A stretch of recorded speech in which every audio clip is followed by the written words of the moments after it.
guys, welcome back to We Watch Movie. I'm Mike. I'm Jay. And we have a tier on our Patreon where our toppy is top jack to the tits tier. Wow, it's so high I can't even see it. I feel like I spit a little bit there. I can. We pick one of you guys a week and that person gets to pick what movie review we do that week. And this week, it's Katie Sidebottom. Hey Katie, what's up Sidebottom? Who is fucking awesome to us. You're an amazing friend and you do good by us. She's awesome as fuck, yeah. She picked a movie that I thought I'd seen before.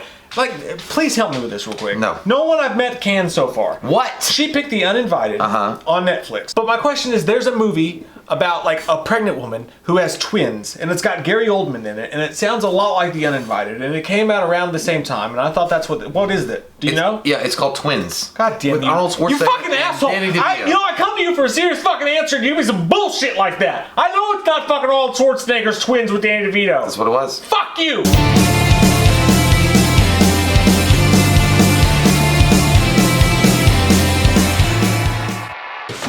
Shit. Goddamn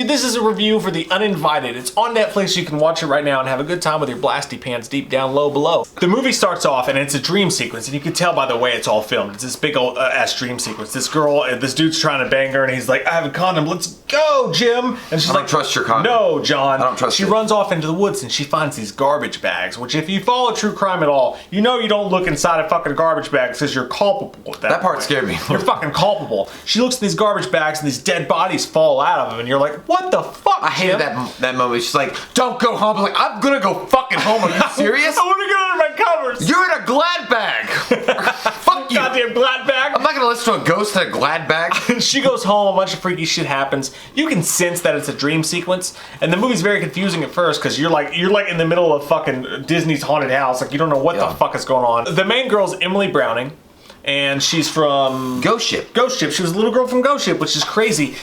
She's the main girl and she's in therapy. This horrendous traumatic event happened where her mother ended up dying, and she can't remember what happened that night. All she can remember is these dreams she has where her mother was put in the boathouse because she had to be quarantined, and she had this fucking bell like the shame chick from Game of Thrones, and she would ring it when she needed help. And that I'd be like, "Fuck you, Mom. I got a date over."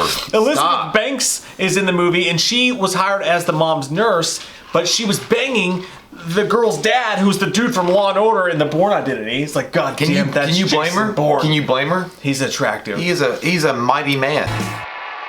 It has this weird like Psycho 2 feel to it too, because this girl's getting let out of this mental institution back to her old life. She doesn't remember what happened. We as an audience don't know what happened, and it's pretty fucking interesting. Her sister's there, and they both kind of bond over their hate for the dad's new girlfriend, because it's like, dude, your wife just died in this awful fire. Your daughter's been away at this mental hospital, and I come back and you're banging Elizabeth Banks, and you don't give a shit about what happened to us. Pretty much the soundtrack should have been "Welcome to My Life." Do you ever feel like breaking down?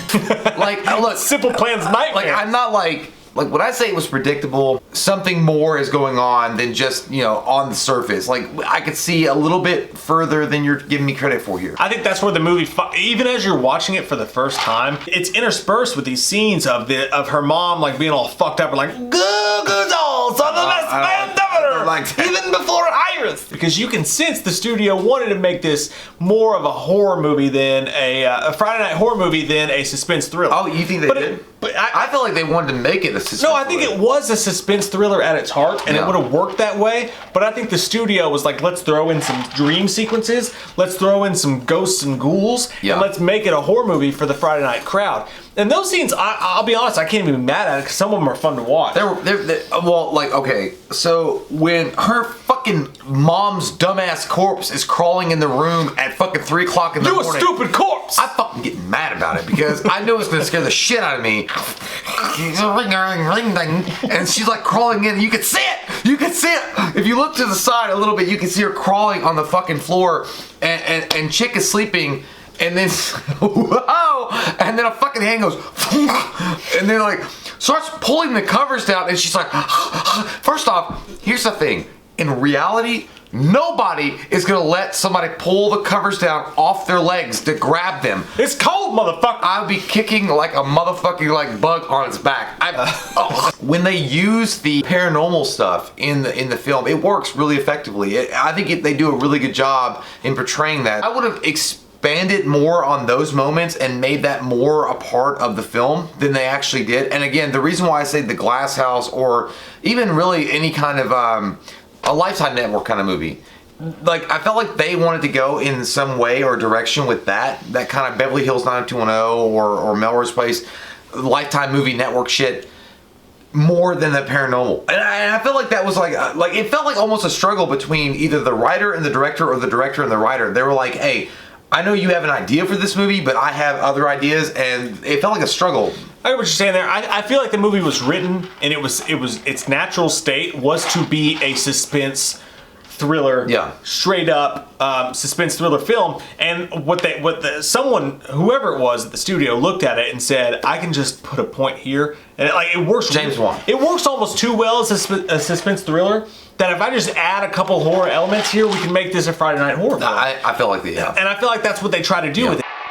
And everyone just suspects that Elizabeth Banks is a fucking bitch who murdered their mom. And it's definitely too obvious. That's what I'm saying. It's definitely like too obvious. But Elizabeth Banks plays it so well that she makes you almost believe it. I'm so happy you're home. Yeah. Everything's gonna be happy here. Help me clean the fucking stove. Oh, like, fuck. Instant. I'm not doing it. She had a crazy streak immediately. Even the throwaway boyfriend part was good. I did feel like that scene in the room with him, his fucking, him going Iggy Pop for a minute, and he was like, hold me. I was like, fuck no. Fuck you. Well, let me ask you this though. I'm not asking you if you saw a twist coming, but did you predict the twist? Yes. You did? I did. You saw it coming? I swear to God. I've never seen this movie before in my life, but when I watched the movie with I can't say who, but with the character that actually ultimately becomes things. I get you. I was like, yeah. You knew. I think At what point? Probably. Don't lie. We're all friends. No, I'm bitch. I'm trying to think. No one's gonna give you 45 minutes in. 45 minutes in? Like I felt like if you were you guessed that on the point. I was right fucking there. You guys have seen this movie. Tell us, but down below, did you guess it or not? You goddamn. Look, listen. Dude, I knew there had to be a twist, but I didn't guess what it was. I had tutelage under Bruce Wayne, but no, I felt like there was enough signs and there was enough things going on. I'm not saying they lead you down the yellow brick road of fuck. Long way down. I don't know what you're saying.